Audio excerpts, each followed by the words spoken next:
Yay. Oh, here we go. Hello, everyone. We are live. Yay. So, I am Michelle with Savvy Social Media, and welcome to my expert series interview. We are with Laura Gavigan. Perfect. All right. Okay, perfect. And let me tell you a little bit about Laura. So, she is the founder of Mindful Matters 585, where she offers mindful coaching for students and family. She can work virtually or across the United States and in person in the greater Rochester, New York area. Working as an educator for many years, she became interested in how school can inherently create stress and anxiety, leading to burnout and chronic health challenges in adolescents and young adults. Oh, we're going to have a good conversation Mhm. today. She has coached and advised thousands of students integrating a framework of mindful wellness, empathy, and support. Laura has led introductory and advanced mindful meditation classes and workshops and has been featured as a guest speaker or panelist for a wide variety of organizations. In addition to coaching, Mindful Matters offers classes and workshops as well as guided meditation both locally and internationally. Every program emphasizes a mindful approach through insight, practice, and community to help students thrive rather than survive. Oh, I love that. Laura looks back on her high school and college years, wishing she had learned about mindfulness and balance. Well, they didn't teach that back then. No, they sure didn't. No Yeah. guidance back then. Her practice embodies a compassionate approach, and she's motivated to be the person you needed when you were younger for her clients. And there was Aisha Siddiqui. hmm Okay. Yeah. Yeah. So Laura has more than 25 years of experience in academic advising and coaching in higher education. She earned her master's degree in higher education administration and school counseling from the University of Rochester, Warner School, and is a certified mindfulness and EFT practitioner. Well, welcome, Laura. How are I have to you? say that was humbling to listen to. It's very vulnerable to hear your stuff read I out loud like that. know. So You're always like, ooh, people are talking about me. But you thank you. know what I've come to find, we shouldn't really do that because we work so hard to get to where we are, Mhm, you mhm. know, and Yeah. we have this knowledge and this expertise that we want to Mhm. share with people. It's Yeah. taken me a while to get to that point too. Yeah. As you were reading that, I'm like, okay, breathe, feet flat on the floor, feel grounded. This Feel is, it. Yeah. like we've worked hard to have these things read out loud. And yeah. And I know I'm really good at what I do. So thank you for having me. Well, thank you. Oh, Finally, we were able to get us together. So tell us, now we learned about your background. Tell us a little bit about you personally. Are you married? Do you have kids? yeah, I am. I have been married to my husband Mike for it coming up on 16 years in October. Yeah. And we both work, well, we met at the U of R. We both worked there. I left my full-time position to go all in with my business and practice this spring. So we met on campus, and we have a son who will be 13 also in October. Our anniversary is the 7th. His birthday is the 6th. And, Oh, and I have to like cool. memorize the calendar sometimes to get those straight. Well, yeah, so you can So, definitely guide me on what to expect between 11 and 13 because my son just turned 11 this summer and I think he's going on 20. I want to kill him sometimes. yeah, I get it. I get it. I don't know if I'll be helpful because every day it seems like a different game reset, like, okay, so what's happening today? Yes. Mhm, So let's dive in. So when it comes to kids, mhm, and I'm sure I know, not I'm sure, I know everything has changed the past 3 years with stress and anxiety and all that pressure that kids mhm. were feeling. What have you found stress looks like? I know it's different for each child, but what do you think stress looks like for kids nowadays? I think it's kind of overall a general stress response pattern. Mhm. Depending on their age, they're not able or don't know how to communicate or understand or notice what's going on. So um, I'll talk a little bit about our very human stress responses. So we are wired back to when we were cave people, to anytime we would see a threat or feel a threat like a saber-toothed tiger, um, we needed to survive. Mhm. So we would fight it, run away from it, flight, or freeze, like deer in the headlights. Mhm. And even though we don't, I mean, I don't know of any saber-tooth tigers around these days, but even though that is not a threat to us anymore, our stress response still behaves that same sort of prehistoric way. And when we're encountered with any kind of threat, and that could be a bus coming down the street, and that's really good that we, jump back and flee getting hit by a bus. But a lot of times it's perceived threat, and our brains trick us into having these over the top responses to stress, that fight, flight, and freeze, excuse me. And then what happens is our bodies tighten up. We ruminate, we try and people please to feel more comfortable with whatever that threat is. Okay, so a bus is a real threat. But what about, that person that, maybe a family dinner or a teacher, someone who is a little more challenging, and we have trouble when we come face to face with that person or thing, and it's, oh my God, here she comes. I don't know what to say. Okay, maybe she won't see me. I'll duck into the bathroom. I kind of combined all of them there. I don't need to eat dinner. And so there's nothing wrong or bad about these responses. It's just that we go so all in with our responses and then reactions and doing the things that it is absolutely exhausting. Yeah. So back to your question about children, they're having the same kind of stress responses, but they haven't learned yet perhaps how to intellectualize it like we can a little bit more as adults. It's not always easy, but oh, there she is. Oh God. Well, you know what? Okay, whatever. We'll pass in the hallway. Let's move on. You know what I mean? Like you can kind of or articulate or talk to someone in some way to take that down. And kids don't always know how to do that. Yeah. And so I think the biggest thing is understanding that they're just having a very normal stress response, like a temper tantrum or slamming a door or not listening, or you say things 3 times and they're like, what? I mean, Mhm. that is a form of one of these stress responses that is sort of, a deer in the headlights. Like she's asking me to do something I really don't understand. And you just shut down. Yeah. So as parents, how do we deal with it? I'm learning. So my son sees a counselor and he's Mhm. been for God, 3-4 years, maybe. So we're learning as parents now, Mhm. as he's getting older, his stresses and anxieties are changing. So I have somewhat of experience, but people that don't, what as parents can we do to help them get through that stress and anxiety? I think the best that we can do is learn how to find ways to take down our own stress. Mm, Because when we encounter our kids and they're in distress or they're having a temper tantrum, then we have a reaction mhm. and it sort of escalates the situation. I mean, the violence of it, if he's not listening, if I yell, he'll listen, these That's what kinds I of used things, to think. right? Right. Yes. And it's like a pattern. Yep. And that doesn't help anything. The best thing Mhm. that we can do is try and like, all right, and I'll teach you all some, quick tricks in this Yes, please.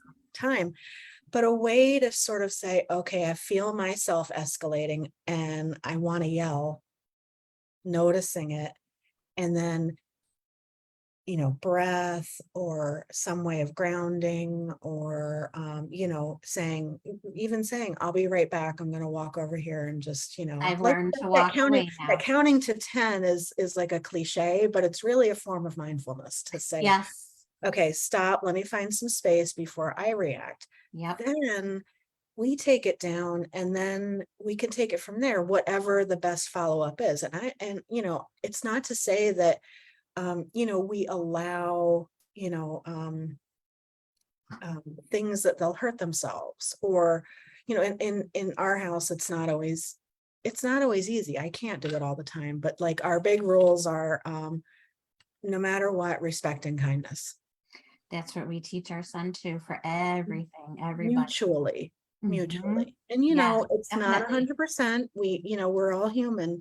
But if we can keep grounded just as like those are our baseline values, mutual respect and kindness, then when I'm activated or angry or, whatever that stress response is, after I can take some breaths, then I can come back to it and assess it in a clearer state of mind. Because when we're in that place, it's like you can't You can't see, see outside of it. I lose all my senses. You know what my husband calls it for my son? Tunnel vision. That's all you see. Mhm. Yeah. And something I told my son, I don't know, a couple weeks ago, and it really resonated with him, that when he doesn't listen to us, or we don't hear him, Mhm. or he lies or whatever, that's Mhm. disrespecting each other. Mm. And that Mhm. resonated with him Mhm. more than, well, you shouldn't lie, or don't yell Yeah. at me, or raise your voice at me, or whatever. So I think wording it that way for him really helped him understand, oh, we're disrespecting each other and we're being taught Right. not to do that. Yep. And that it happens sometimes, Mhm. I don't like shoulds or good and bad. And, Mhm. because then it's sort of like you are, they, f- you know, we as adults, we do too. Like, you should be more respectful. Therefore, not, actually, that wasn't a good, you're not listening. Mhm. I'm not a good listener. You're Instead not of, being good. Yep. yeah, you're being a bad boy. I'm a bad boy, I and try not to say that anymore because when you say you're being a bad boy, that's going to make him feel, Mhm. lower than Yeah, how he and who was. wants that? I mean, that doesn't feel Exactly. good as an adult. So Yeah. I think also like they're human beings. They're just not as they haven't People. learned or experienced as much. So the Yeah. things that hurt us hurt them too. Um Yeah. So what and have you found during the pandemic, how this really affected kids with their stress and anxiety? mm, it really depended on the situation. So Paul's an only child. Our son it was just him. So it was just the three of us. Ours too, yeah. And I found that we had to work really hard to create connections with each other and people outside of the family, Mhm. so that we didn't withdraw so much and isolate. And I think a lot of kids, you know, they felt lonely, isolated, and it was confusing, you Yeah. know.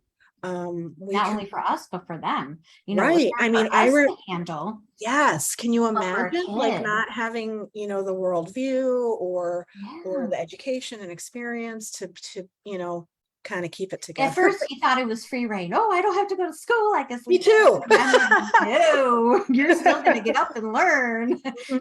The first, Yeah. I say the first week when it all first started, we didn't do much because the school didn't know how to react to any of No this. one did. Yeah. Yeah, no one did. But when they started doing lessons online, he's like, oh, I got to do school. But it was just that anxiety of knowing, okay, I have to go sit at the kitchen table. I have to go sit on a laptop all day and Mhm. just, try and interact with kids. But it was so hard. Well, it was change, Mm-hmm. unplanned change. Yep.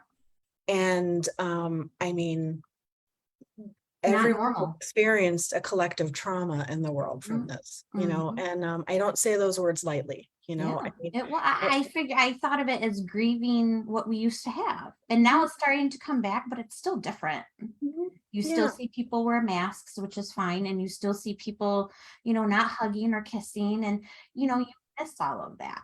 yeah, there's So still a layer of confusion and yeah. fear, and I think it takes a while for that to settle down. So when I think Mhm. about like stress, anxiety, and trauma of any kind, Mhm.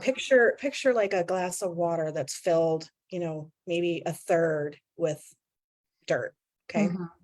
And there's a cover and you shake it up and it's all muddy and it settles down, but it can be really slow. Yeah. And one thing I think we do sometimes with kids is that we're able to get back into a routine pretty quickly.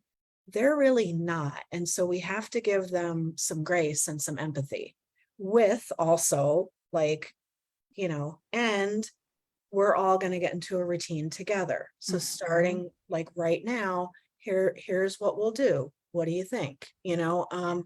Like, right, we're the boss, right? I'm not, I'm not advocating for, Yeah, but um, we still had to come up with new rules, especially when school was yeah, that first few months and they didn't know how to react. We had to come up with rules. We actually wrote down a schedule for him, and it yeah, was hard for him to follow it because he wasn't used to right. being at home doing Mhm. school. I wasn't used to him being here for Mhm. 2 years doing school. Right, right. But the more routine we got, like you said, Mhm. the easier it got.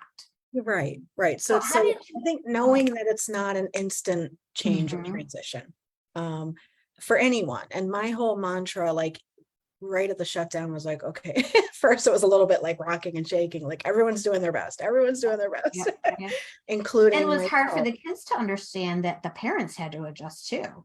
Yeah. I had to adjust having both him and my husband home for 3 months. My husband was home. He works in the restaurant industry and he Mhm. couldn't work for 3 or 4 months. Right. So it was a big struggle to have him and my son home. But my husband got to see what I go through on a daily basis when he was home, trying to get him to do schoolwork and all of that.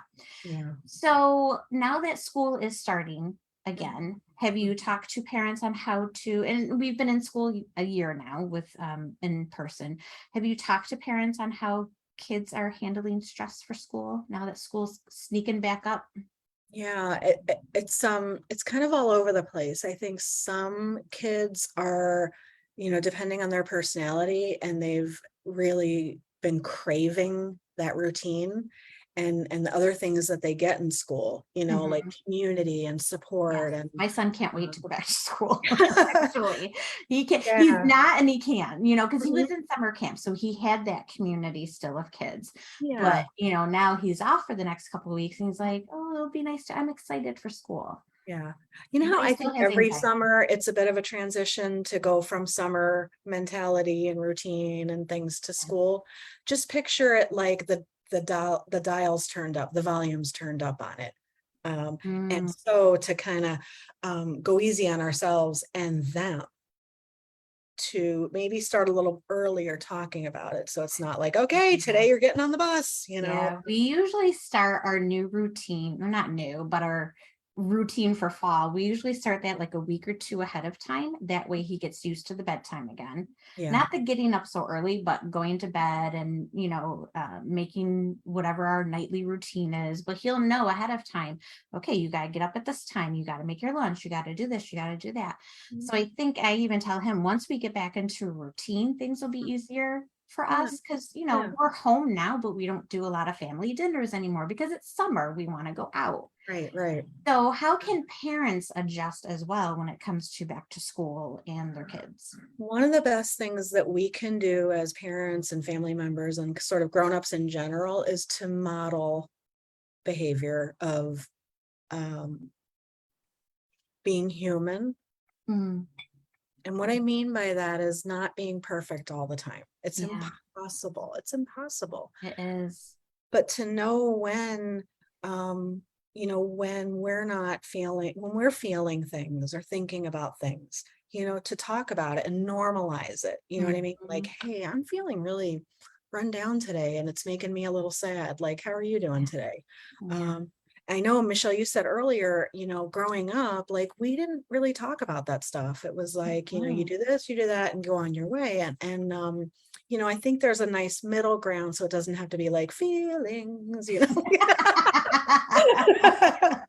Because Yeah, or everybody go watch that their own movie with comfort all the level with it. emotions. What's that Yeah, movie called? right, right. Yeah. And if if I'm focusing on something else and I get a little short with him, to kind of stop, take a breath and be like, hey, sorry, sorry, I was really focusing on something, I'll be there in 1 sec and then we can catch up and connect or You know what I've learned to tell my husband and son, that if I'm having a bad day or I'm just down and out or late, I'm like, I'm having a bad day. If Mhm, I say something I shouldn't, I'm sorry. If I raise my voice, I'm mhm. sorry. But, at least they know that I'm not my best today. Yeah. And also, so communication is so key. Hmm. And I think an extra layer of that is to ask ourselves and our kids, what do you need right now? Do you need Do you need some quiet time? Do you need, do you need to talk, do you want to talk to a friend? Do what do you need? For my How son, can I he help? loves to snuggle, Yeah. Do and you he'll need a just come and snuggle? snuggle. Mm-hmm. And I know one of the questions I was going to talk to you about is self-care. And, when I was going through all my anxiety and stuff a little while ago, I started walking again. Mm-hmm. And then my son wanted to start walking. So Right. now we try to walk when we can at the rec center. I do my smoothies. I started reading again. So what can self-care, and people may think self-care for kids, but what can self-care look like? What does self-care look like for you? Mm-hmm. And does your son do self-care, or what can it look like for kids? Yeah. So I think, you have the self-care that looks like bubble baths, an ice cream cone, Mhm. um, you know, um, uh, watching a movie, a manicure. I used to joke and say my biggest form of self-care when I had a stressful day was to stop and buy a new lipstick on the way home. Just like a cheapy Yep. lipstick at Walgreens or something. And it kind of, that was like a treat for myself For and a me, form it's a of purse. self-care. Yeah. So we Or all have shoes. like those Yeah, things. or Yeah. shoes. My Yeah. husband will be like, "You got another pair of shoes?" I'm like, "Well." And that's a form of self-care, Yeah.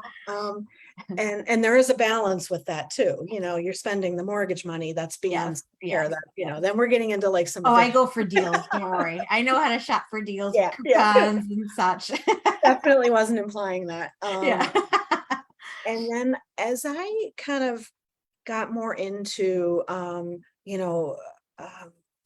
yoga and meditation, and then taking classes and working in a college community, I started to read more and learn more and really think more about radical self-care. So you Mhm. have your bubble baths and the lipsticks and the purses. Radical self-care is more like s- recognizing when things are not necessary, helpful, Mhm. nourishing, um, Letting go of those things. whatever. Yeah. And Mhm. being able to say no to things, No, yep.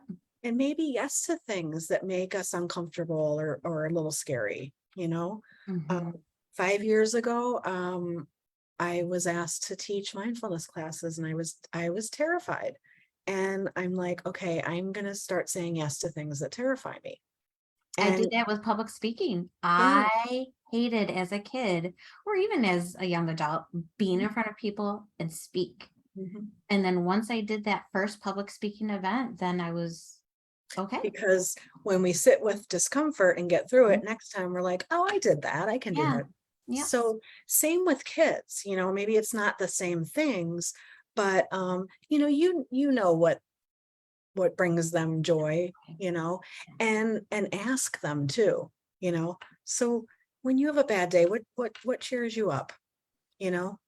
Um, is And I it think a that's so important because we don't think of kids as doing self-care. We more think right, about adults. right? But yeah, you know what brings your kids joy. And for me, for my son, it's snuggles or Mhm. just spending time with, mom and dad or, Yeah. Or whatever, their favorite playing a meal. game. Yeah, favorite meal or just playing a little game on his phone. Yeah. He doesn't get much technology, but when he does, he'll have a few minutes on his phone and play his game.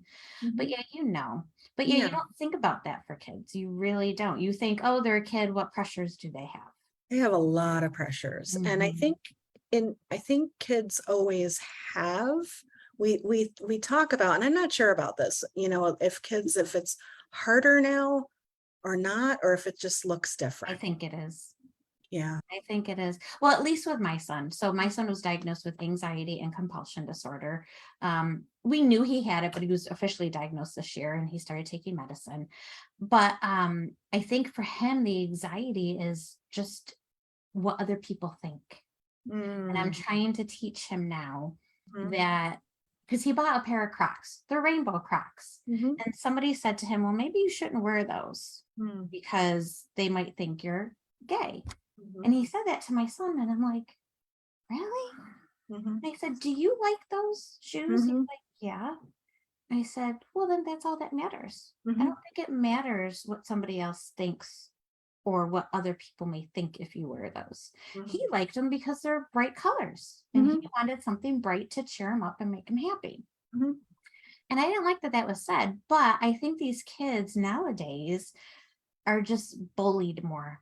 Mm, And my son has been going through that. yeah, I think the whole world, we're all more anxious. We're Yeah. all more there's Oh, fear, sure.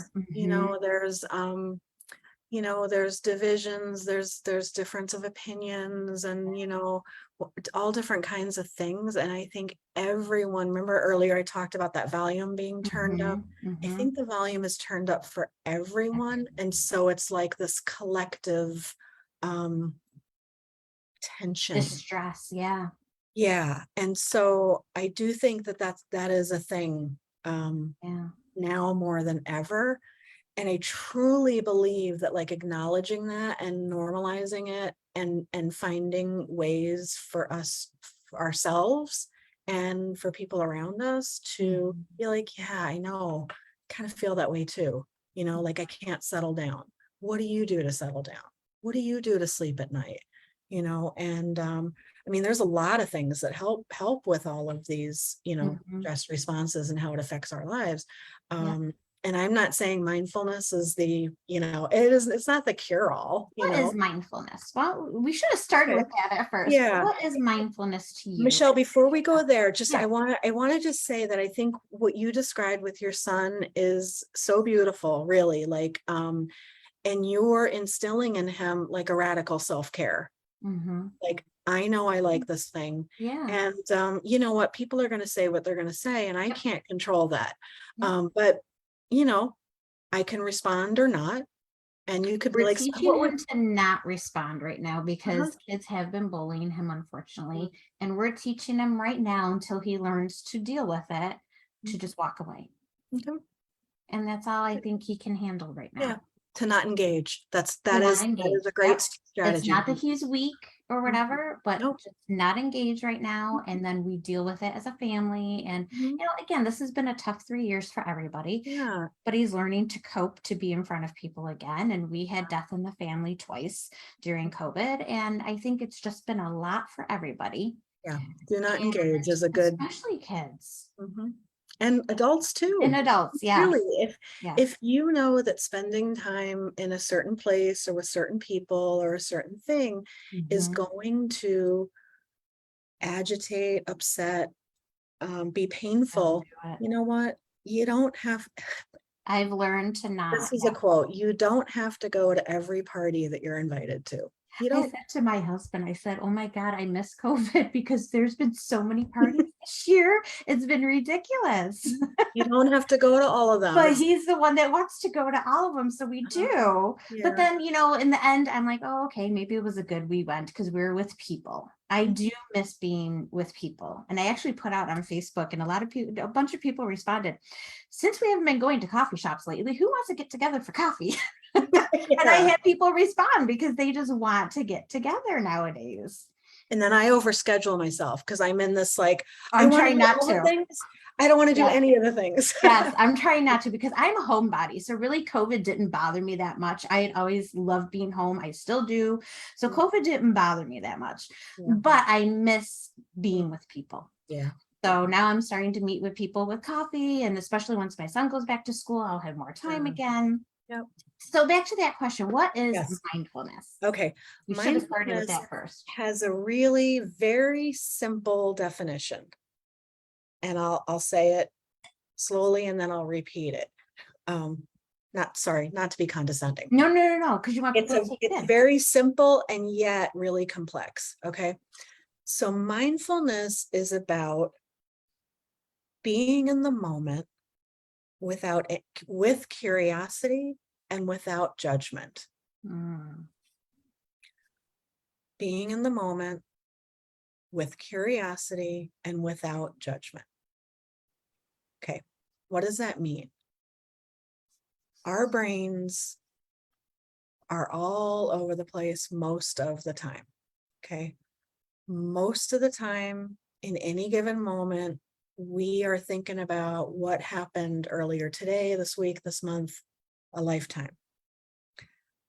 And when we're doing that, in general, there's a sense of regret or like looking back. Not to say that we shouldn't have memories and learn lessons and all of that, but Looking if back, we're thinking you could have did something differently. coulda, woulda, shoulda, right? Yeah. Yep. Okay. And then if we're thinking about, 5 minutes later in our conversation, afterwards, tonight, tomorrow, this month, year, on and on and on, then that typically gives us a sense of anxiety, a sense of restlessness, because we're planning, we're thinking about things that are not happening right now. And a lot of them are not even necessary both ways. Mhm. And so developing a practice of mindfulness helps us stay in the moment so that we're really like with each other right now, Michelle, even though we're on a Zoom call. Like I feel like we're having a conversation at a coffee shop, Yep. right? Yep. And of course the thoughts might go to the past or to the future, and just kind of noticing them and saying, there I go, thinking about that thing again. Because things I talk about, it gets your brain going about other things, and then the thoughts go to feelings and on and on and on. And then we're on um that hamster wheel. Hamster wheel. Yeah, I knew what you were going at. Hamster wheel. Right. Good. I'm glad you can read my mind with that. And the thing with that is it's not saying that we should not look forward to things and remember things. Mhm. But when we get on that hamster wheel and we are not, how many times have you driven somewhere and you're like, whoa, how did I get here? Like I wasn't, you're on autopilot, right? Yeah. And so that kind of scares me sometimes. But overall, when we're not being present, we're not peaceful. It's exhausting to always be someplace else all the time, right? We can't be in all the places and do all the things at the same time. Yeah. And I think that was one of the good things about COVID. It made us all slow down. Yeah. It really did. And now that we're all back out again, and maybe winter will be different. Who knows? People will be hibernating again. But in the summer, it's just like go, go, go, go. Like I said, we haven't had a family dinner since summer started. And we used to do them every night. Well, I don't know where your audience is, but in Rochester, it's like, it's 3 months of nice weather. We have to. Yeah. Well, actually, no, I have people all over actually in the United States. So that's cool. But yeah, today it's, we're going to do a family dinner because it's raining and cold, or not cold, but rainy. We were going to go out and do subs, but just to slow down again. Yeah. That's why I look forward to school, because we'll get into that routine again. Yeah. Routine is great. And then also noticing the joyful moments and also the painful ones, because you know what? They're all temporary. And what we tend to do is in the joyful, fun, happy moments, we go way up here, like, what? This is so awesome. My life is perfect and I'm fixed, or whatever it is. Right. So that's not realistic. But we get all like, and then when we're in those painful moments, uncomfortable, stressful, then we're way down there, like in the depths of all these feelings that feel awful, right?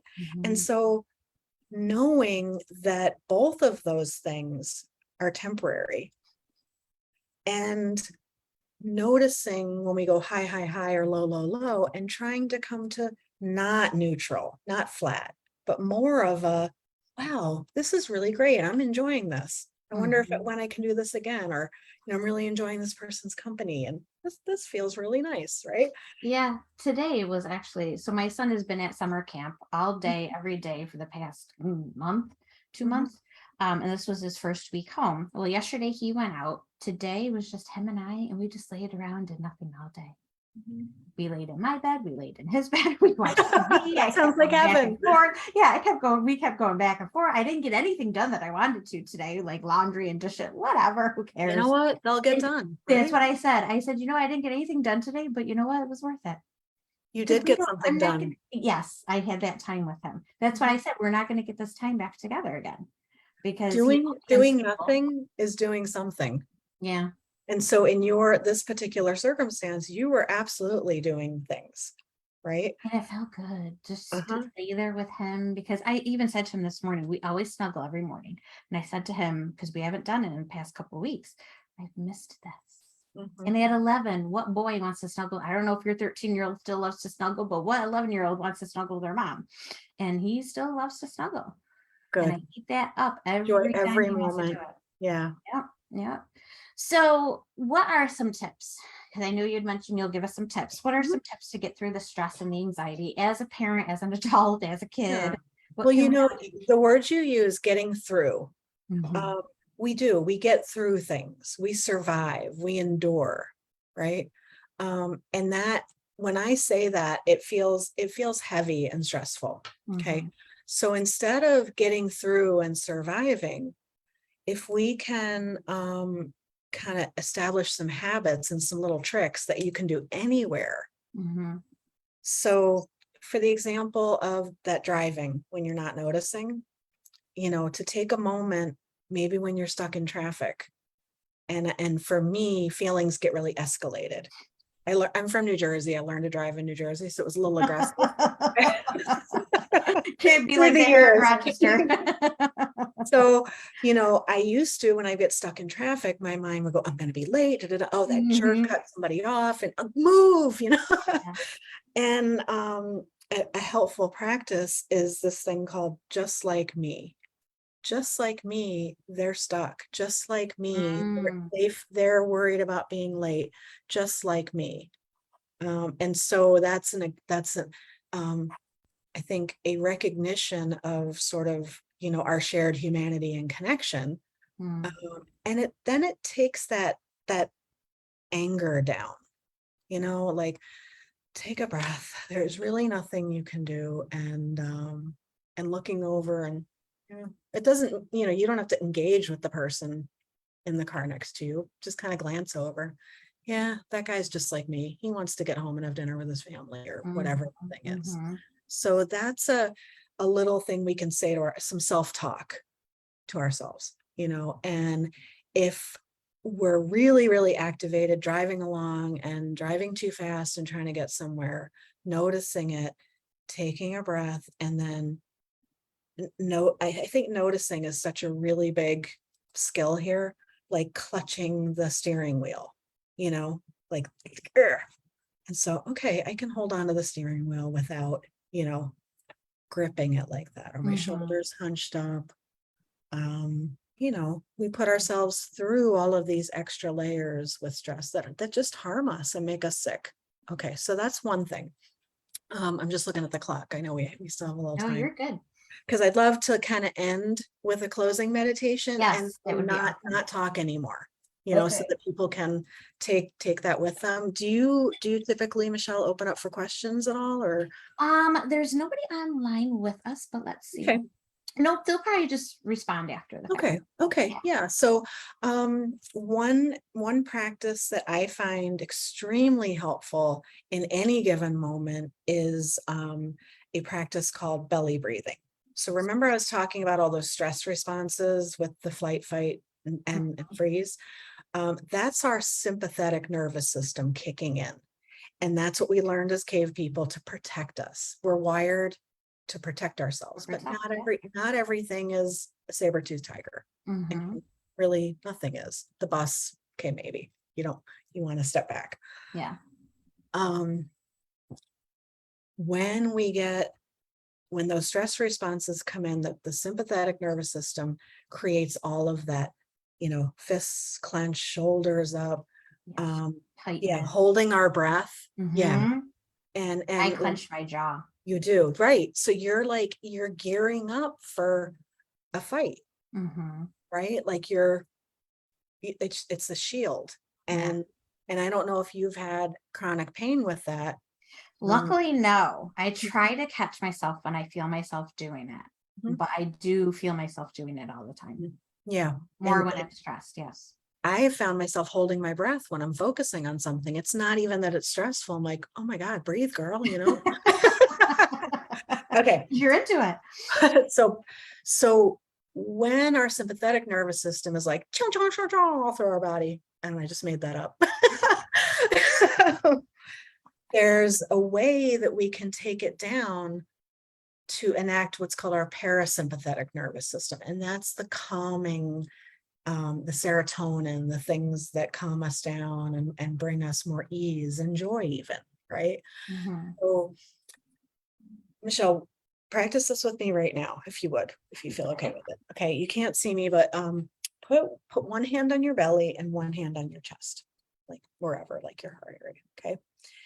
And just breathe naturally. And I want you all to know that when I'm guiding a meditation, I'll either have my eyes closed or a gaze downward, so nobody's watching. And if any time someone wanted to turn their video off, that's okay too. It can be very vulnerable to do this with people. So just breathing normally, no work. Michelle, can you notice where your breath comes in? Like, is your chest rising and falling Mhm. more than your belly? Mhm. So that's how we breathe usually. There's, I mean, absolutely nothing wrong with it. That's how we breathe. So what I'm going to invite you to do is focus your breath, sending it into your belly as you inhale, and imagine your belly is like a balloon that you're filling up with your breath. And then when you exhale, deflating the balloon. It's not easy. It takes a lot of focus. And Yeah. so I'm going to be quiet for a couple seconds and just let you do maybe 2 or 3 rounds of that and see.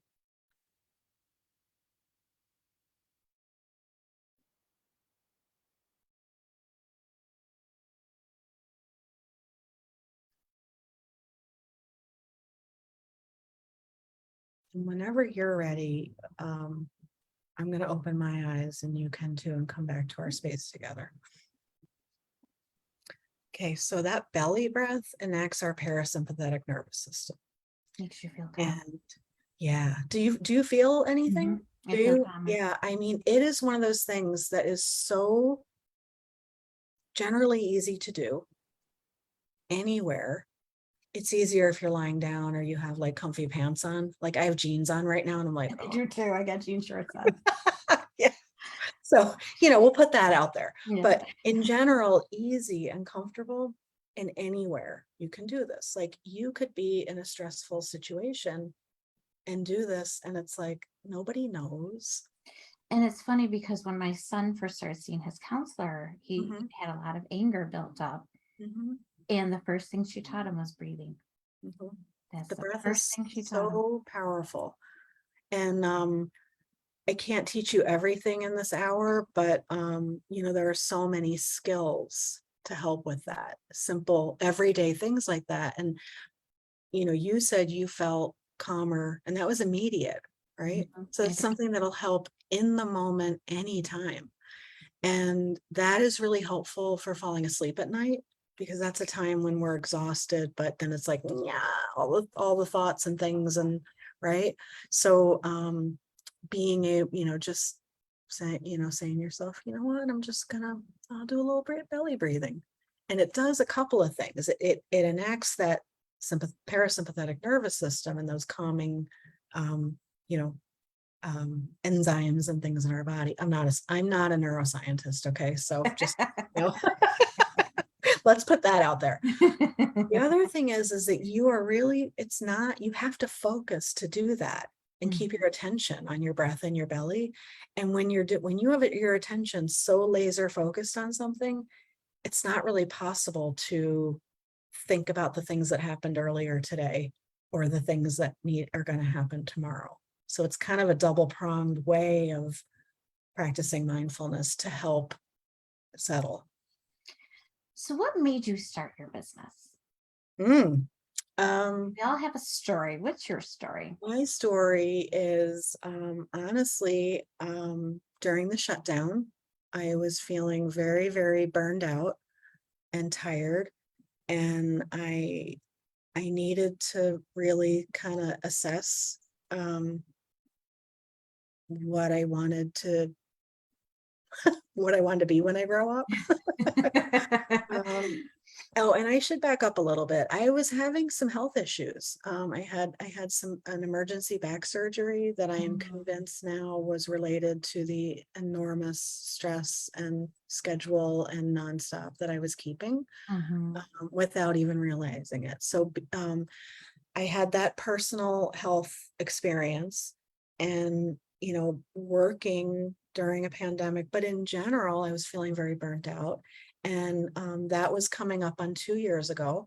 And I'm like, well, I'm 54 now. So it's what, let's do Well, the you math. don't look it. Too. And oh, well, I don't know, what does it look like? Maybe it's the mindfulness. Yeah, there you go. They're breathing. I thought, I'm too young to retire. I'm not independently wealthy, I'm fine, but it's not like, Yep. a one I income understand. Yep. household. Yep. And I felt like I was too old or seasoned to start over somewhere in like a new career. So I went through a process of, okay, I call it a rinse week. And I Hmm. journaled and I meditated and I took care of myself, and I did this thing where, all right, let's figure out what the next thing could be. What do you like? Self, what do you like? 100 things, a million things. Okay. Write them all down, right? I had a journal. I could show you the journal. Write them all I'm down. one to write things down. I have Okay. pads and pens everywhere. Yes. Then I went back through, same list. What are you good at? And honestly, we like a lot of things. I like piano. I can't play piano. That's an example I use a lot. So I went through and I'm like, okay, well, I like this and I'm also good at it. So it came down to maybe like really 2 or 3 things. And one of them was teaching mindfulness and helping people, students at that time, live with more ease. That learning these techniques and talking and coming at it from an empathetic, compassionate place, like, it's okay, you're human. That's what we do. Don't beat yourself up. Practice some compassion. That's radical self-care, to say, I'm human. Yeah. How human of me. Mm-hmm. Okay. So then, of those 3 things, which have turned out to be mindfulness, would somebody pay me to do that? Like, well, I pay people to do that. So people would pay me to do that. And there you go. And the seed was planted. And I kept working full time. At first, it was like a side hustle. And then I grew to love it. I grew to love my work so much that I'm like, you know what? It's time. This is what I want to do all the time. So for anybody who's gonna do like you did, or I started my business because of health issues as well. What were your struggles and how did you overcome them when it came to starting a business? Um, some of the things that got in my way at first were sort of my limiting self-beliefs, simply put. We you all have know, those. I don't know anything about starting a business. I don't feel comfortable talking about money. Um, what makes me special that people would come to Yeah. me for Yeah. this?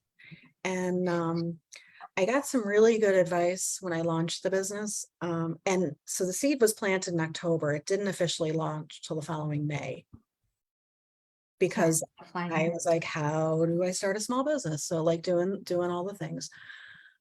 One of the first pieces of advice I got was to hire a coach, a business coach, which is a whole thing because there's so many different flavors. And at first I was talking to people that had never, I don't think they had ever heard the word mindfulness. And so they're like, what's that? Yeah. In Yeah. an old timey voice. And I'm like, if you don't even get what I'm trying to do. Will help me. But I found this woman, and I'm happy. I'll send you her information, Michelle, if you'd like Okay. to share it with your community. Yeah. Her name is Cindy, and she is a coach. Her niche is working with ambitious women whose limited self-beliefs get in their way. Perfect. I Right? think we all can use her. Right? And it was really wonderful because she had a whole process that helped me, like, kind of, I don't know, like break through and really be able to stand in my worth more and talk. Money was a big thing, Think it is oh, for all of well, us. Yeah. because people in helping professions, we come to it because we want to help. And then we give it away for free a lot, you know? Yep. Mhm. Yep. I'm the same way sometimes. Yeah. Yeah. And there's, I think about it like in a pie chart. I have so many hours in, say, a month. Mm-hmm. And, if I've been like giving away things for free, which I want to do, I want to give to people in the community, Help you. but finding that balance. And if I'm asked to do something, it's like, you know what, I'm tapped out on my budget for free stuff. How about we look into next month? Oh, there you go. That's a Mm. good idea. Yeah, I always like to, like when I do virtual copies in here, it's, you're giving away your knowledge, but you want to because you want to Yes. help. And I don't Yes. mind doing that either. Right. So, who have you found your tribe of people, women who have really helped you through your struggles? Who do you call when you're having a bad business day or whatever? There's a few people. I think one of the most amazing experiences I had as a woman starting a small business was when I called people who had done the same, and I was inspired by them. Mm. For instance, I have a friend who's an attorney, and as I'm reading this book about how to start a small business, I'm like, oh, I need to set up an LLC. How does one do that? And by the way, this is a book that I keep on my desk. Oh, there you go. Very, very helpful. And I can send, if you like, I can send you the link for that too. Yeah, that'd be awesome. So I called my friend. I'm like, hey, I need to do this. Do you do this kind of work? Can I hire you to help me do this? And she said, grab a bottle of wine and get over here. I'll walk you through it. See, now that's a friend. Yeah. Yeah. And, and we had again a mutual respect. Like I'm not gonna exploit her or take advantage of her knowledge and expertise, but how wonderful that she was like, come on, I'll help you. We'll get on the website, we'll walk through it together. Yeah, that's how So I I had a lot of experiences like that, which was incredibly, it restored my faith in humanity in a way, because in a they big way. always say that women are always I don't believe that women are always fighting against each other. I think women want to help women Mhm. and be there for them and be supportive in any way they can. Mhm. I don't Until believe you're that. burned, and then you're done. Yeah. That's funny. But I agree. And there's some wonderful networking communities in Rochester Mhm. that are so giving of advice and tips and celebrating successes and supporting during challenges too. So That's awesome. So, having been a business owner now for a little while, what is one thing you learned about yourself? That's how I like to end it. um, I make people think. one thing I've learned about myself is that I am way more creative than I ever thought I was. Hmm. And so when I'm, thinking about branding and communications and social media, I never thought that I could do that. Mhm. And so that creativity has emerged, and also the knowledge that sometimes people can get me started on learning something, and then I'm able to run with it and Mm. figure it out. And it might take longer than someone who does it every day. Mhm. But like I've learned a lot of stuff. Yeah, I like to learn Oh, too. QuickBooks and how to make changes on my Oh, website. I don't want Yeah. QuickBooks. No. Well, I got to a point where it was taking up too much time to be putting things on this spreadsheet that I had. Yeah. And that was a piece of advice I got from someone in the community, like how do you know when you need help? And it's like, because it's taking time away from your work. Your passion. Mhm. Yes. Yes. So, what is one thing you want to leave the audience with? I want everyone to know that we're all human, and on a very basic level, we all want the same things. We want to be happy and healthy and peaceful and safe. Mhm. And as agitated and stressed as we get, remembering that to give yourself some grace and other people grace and just space to give each other a little space, and at the same time asking yourself, your family, your kids, anyone, what do you need right now? Can I help? That's nice. I like that. Yeah. Oh, well, thank you so much for doing this. This was wonderful. Um, I have your contact information, so I will put that on this post. I'm going to be uploading this to YouTube, so you can feel free to share with your oh, community thank then you. as well. Good. And thank you so much for joining us today. You're welcome. So, yeah, thank you. And if you guys you. have any questions for Laura, make sure to comment below and we will keep an eye on those. And I will have her phone number and email. And if Yep, you want to send me your website, I I can will. attach that as well, because that I don't see. And exciting news for people in Rochester. I will be moving into an office space in the South Wedge on South Avenue next month. Oh, So congratulations. as always, Zoom is a way to meet and have sessions and classes and things, but in person will be so nice too. Oh, that is so cool. I'll have to stop out and see it. Yeah, I would love that. Let's meet for Congrats. coffee, Michelle. Yes, meet for coffee. And we ran out of time for a meditation, and that's okay Oh, because I'm sorry. no, Well, it's we okay. got 5 minutes. If Do you you want want to do you want to Yeah, do a we quick got 5 closing? minutes. Okay. And Go and also on the website, you'll see there's a YouTube channel with some videos and audios of some meditations. So Yeah, go ahead. We got 5 minutes left. okay, all right. So let's get the wiggles out and just, Okay. great conversation and connecting with new people. And so nice. It's so nice to talk about our stuff and have it be understood and valued. So Michelle, I'd like to offer these words to you and to everyone in your online community and family. Some words of compassion for you to receive. And if you'd like to put your hand on your heart, not necessary if you don't want to, but for now, please receive these wishes from me. May you be happy. May you be healthy. May you be peaceful. May you be safe. May you be heard. May you be appreciated. May you be respected and feel like you matter and go through life with ease.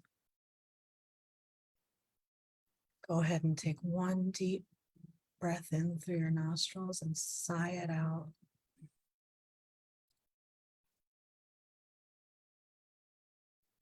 Do that one more time. That big sigh is such a quick way to release anything that we're holding on to.